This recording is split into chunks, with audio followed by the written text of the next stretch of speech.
Hello everyone, welcome to all. So ఈ వీడియోలో మనం 10th మ్యాథమెటిక్స్ అండి. సో 10th మ్యాథమెటిక్స్ లో ఫస్ట్ చాప్టర్ వచ్చేసి రియల్ నెంబర్స్. ఫస్ట్ మనం రియల్ నెంబర్స్ నెంబర్ సంబంధించిన చాప్టర్. సో రియల్ నెంబర్స్ అంటే ఏంటి అనేది ఫస్ట్ డెఫినేషన్ తెలుసుకోవాలన్నమాట. ఫస్ట్ రియల్ నెంబర్స్ అంటే ఏంటంటే the set of rational numbers and irrational numbers together are called real numbers. So first మనకి రేషనల్ నెంబర్స్ అంటే ఏంటి? p/q ఫామ్ లో రాసే నెంబర్స్ ని రేషనల్ నెంబర్స్ అని, అలాగే ఇర్రేషనల్ నెంబర్స్ అంటే p/q ఫామ్ లో రాయలేనటువంటి నెంబర్స్ ని ఇర్రేషనల్ నెంబర్స్ అని చెప్తారు. సో ఈ రెండు నెంబర్స్ ని కలిపి రియల్ నెంబర్స్ ని మనం ఇలా రిప్రజెంట్ చేస్తాం అన్నమాట. సో ఇక్కడ చూడండి, first natural numbers, whole numbers, integers అంటే పాజిటివ్ నెంబర్స్, అలాగే నెగిటివ్ నెంబర్స్ కూడా వస్తాయి. సో అలాగే q అంటే మనకి రేషనల్ నెంబర్. సో ఇప్పుడు చూడండి, మనకి రేషనల్ నెంబర్ అంటే డెఫినేషన్ తెలుసు. సో రేషనల్ నెంబర్ అంటే ఏం చెప్పుకున్నాం? రేషనల్ నెంబర్ అంటే p/q ఫామ్ లో రాయాలి. సో దీన్నే మనము రేషనల్ నెంబర్ అని చెప్తాం. ఫర్ ఎగ్జాంపుల్ గా సో ఈ వాల్యూ వచ్చేసి x కి ఈక్వల్ చేసుకున్నాం అనుకోండి. p/q ని x కి ఈక్వల్ చేసుకున్నాం అనుకోండి. అంటే ఎలా x కి ఈక్వల్ అని అనుకుంటున్నారా? సో డెసిమల్ లోకి చేంజ్ చేసినప్పుడు ఒక వాల్యూ వస్తుంది కదా, సో అదే x అనుకుందాం. సో ఇప్పుడు దీన్ని టూ టైప్స్ గా డివైడ్ చేయొచ్చు. డెసిమల్స్ ని, సో రేషనల్ నెంబర్ ని డెసిమల్ ఫామ్ లోకి చేంజ్ చేసినప్పుడు టూ టైప్స్ గా డివైడ్ చేయొచ్చు. అవి ఒకటి టర్మినేటింగ్ డెసిమల్, ఒకటి టర్మినేటింగ్,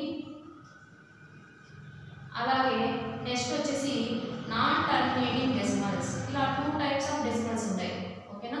సో ఇప్పుడు రేషనల్ నెంబర్స్ ని డెసిమల్ లోకి కన్వర్ట్ చేసినప్పుడు ఒకటి టర్మినేటింగ్ డెసిమల్, ఇంకొకటి నాన్ టర్మినేటింగ్ డెసిమల్. సరే, ఎలా ఫైండ్ అవుట్ చేయాలి? వితౌట్ డివిజన్ ఎలా ఫైండ్ అవుట్ చేయాలి? సో ఎప్పుడైనా మనకి బేస్ వచ్చేసి q అండి. రేషనల్ నెంబర్స్ అంటే q is not equals to 0.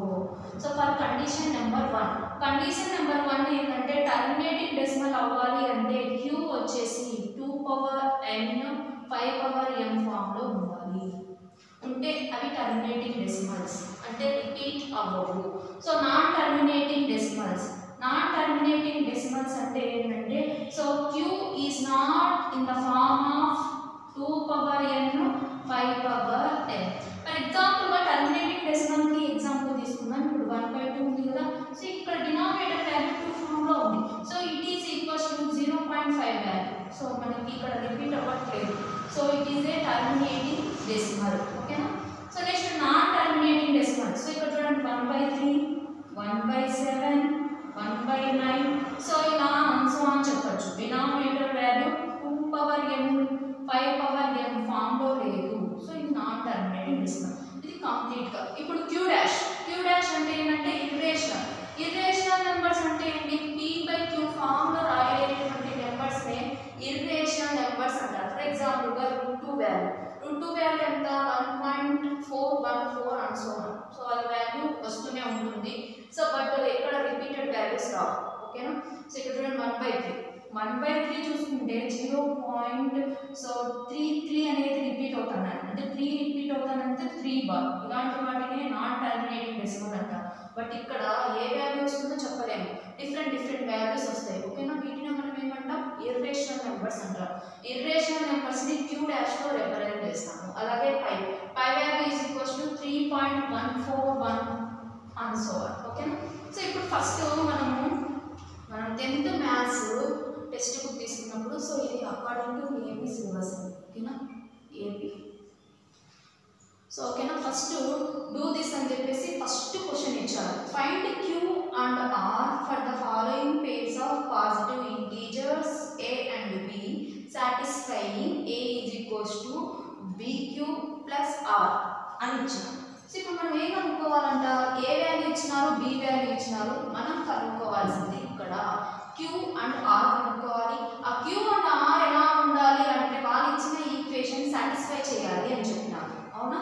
So వాళ్ళ ఈక్వేషన్ ఏమి ఇచ్చినారు? a is equals to bq plus r అని ఇచ్చినారు. So a is equals to bq plus r అని ఇచ్చినారు. సో ఇక్కడ మనం ఓవరాల్ గా అబ్జర్వ్ చేస్తే dividend is equals to divisor into caution plus remainder ఈ ఫామ్ లో ఉంది కదా. So that's right. సో మనం q అండ్ r ని ఈజీగా ఫైండ్ అవుట్ చేయొచ్చు. So for condition number 1 so first condition ఏమి ఇచ్చినారు, ఫస్ట్ వన్ ఏమి ఇచ్చినారు, a = 30, b = 3 అన్నారు. సో ఫస్ట్ వన్ డివిడెండ్ అనుకుందాం, ఓకేనా. ఇది dividend so divisor into caution plus remainder. So ఓకేనా. సో ఇక్కడ మనకి ఇచ్చిన వాల్యూస్ ఇది డివిడెండ్ అనుకుందాం, ఇది వచ్చేసి డివైజర్ అనుకుందాం. అలాంటప్పుడు మనము ఈజీగా చేయొచ్చు. సో 3 4s ఇవ్వాలి కదా, రిమైండర్ ఎంత 1. సో దట్ ఈక్వల్స్ టు ఇది వచ్చేసి మనకి q అవుతుంది, ఇది వచ్చేసి r అవుతుంది. సో ఫస్ట్ కండిషన్ లో q = 4 వచ్చింది, r = 1 వచ్చింది, ఓకేనా. సో ఈ రెండు వాల్యూస్ ని ఇందులో మనం సబ్స్టిట్యూట్ చేసినప్పుడు LHS = RHS అవుతుంది. So that's why q value = 4, r value = 1 find చేయమన్నారు. ఓకే, నెక్స్ట్ చూడండి, next condition number 2. So next condition ఏమి ఇచ్చినారు, a వాల్యూ ఇచ్చినారు, అలాగే b వాల్యూ 80 అంటారు. సో డివిడెండ్ తీసుకోమన్నారు కదా, సో ఇట్ ఈస్ డివిడెండ్, ఇది డివైజర్, ఓకేనా. సో ఇక్కడ మనకి ఇది వెళ్ళదు, సో 0.0 వేసుకుంటే 1, so that equals to 0. So that equals to q value ఎంత వచ్చింది, q = 0.1, అలాగే r వాల్యూ = 0, ఓకేనా. సో మీరు డైరెక్ట్గా కూడా చేయొచ్చు, ఇది రఫ్ ఆఫ్ వేసేసుకొని. సో a ఎంత ఇచ్చినారు, 8 b వాల్యూ వచ్చేసి 80 ఇచ్చినారు ఇంటూ కోషన్ మనకి ఇక్కడ ఎంత వచ్చింది 0.1 ప్లస్ r వచ్చేసి 0. So that equals to 8 = 80 into 1/10 plus 0. So ఈ 0 క్యాన్సిల్ అవుతే 8 = 8. So LHS = RHS for the values of q = 0.1 and r = 0. Next third question చూడండి. సో మనకి థర్డ్ వన్ ఏమి ఇచ్చినారు, a = 125, అలాగే b = 5 అని ఇచ్చినారు. సో దీని ప్రకారం సో ఇది వచ్చేసి డివిడెండ్, ఇది వచ్చేసి డివైజర్. సో 5 తో 5 2s 5 5s. సో ఓకేనా, 25 5s 125. therefore q = 25, r = 0. And last one fourth one ఏమి ఇచ్చినారు చూడండి. ఫోర్త్ వన్ వచ్చేసి a = 13, 132, అలాగే b = 11. సో ఇది డివిడెండ్ తీసుకోమని చెప్పినా కదా, సో డివిడెండ్. సో ఇది వచ్చేసి డివైజర్. సో ఎందుకు మనం ఈజీగా వాల్యూస్ ని సాల్వ్ చేసేది. సో 11 1s 11 2 టైమ్స్, ఓకేనా. సో మనకి సో q వాల్యూ వచ్చేసి 12, ఈ కండిషన్ లో r వాల్యూ వచ్చేసి 0. సో మనకి ఏవైతే q r వాల్యూస్ వచ్చినాయో ఈ ఈక్వేషన్ ని సాటిస్ఫై చేస్తుంది. సాటిస్ఫై చేయడం అంటే ఏంటంటే LHS = RHS అవ్వాలి, ఓకే. సో మనం నెక్స్ట్ వీడియోలో Euclid's division lemma for HCF. So next topic ఇది వచ్చేసి మనము చెప్పుకున్నామండి. Thank you for watching. Please subscribe YouTube channel. Please like, share and comment our videos.